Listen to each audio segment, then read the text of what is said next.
affects us all, whether it happens in your neighborhood or not, because there's a fear and that it can happen. And bullets don't stop at a particular street, so it's something that impacts us all, whether directly or indirectly. And unfortunately, it's getting to be more and more direct. It really is getting harder and harder not to be affected by gun violence. I had a neighbor shot in the stomach a couple summers ago by a 14-year-old. A 15-year-old kid was killed 2 blocks from me. There was just a shooting last night by my house. What happens is we become numb to it, and a lot of times it's just, and I do it myself, Monday morning the paper comes out and it'll be, there were four killings and 15 shootings, and you go, that wasn't a bad weekend.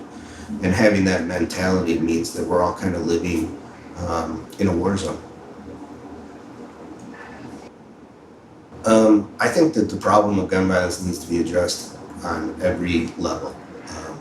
It's not just guns and bullets. There's socioeconomic issues that are involved in it, race issues. I say it all the time, nothing stops a bullet like a job.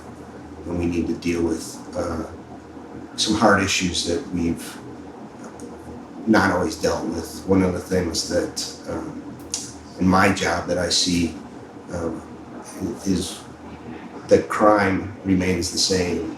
It goes up and down, but it remains the same in the neighborhoods. And we don't talk about that. We don't talk about why it's acceptable for a shooting in Inglewood, but not in Logan Square. Mm-hmm.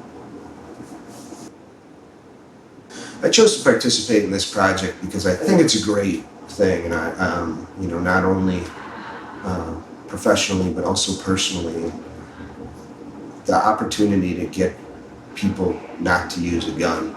I think we have to do all we can. It's one thing to sit back and say, we can't live this way, but I think we all need to get up and do something.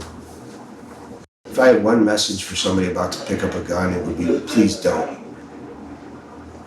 Guns don't solve anything. They only create more problems, and there's people here that are going to be more articulated about it than me, but it's not just the people who lose their loved ones to gun violence, it's the effect that it has on all of us, from the shooter to the victim to the community. And so I would say, please don't.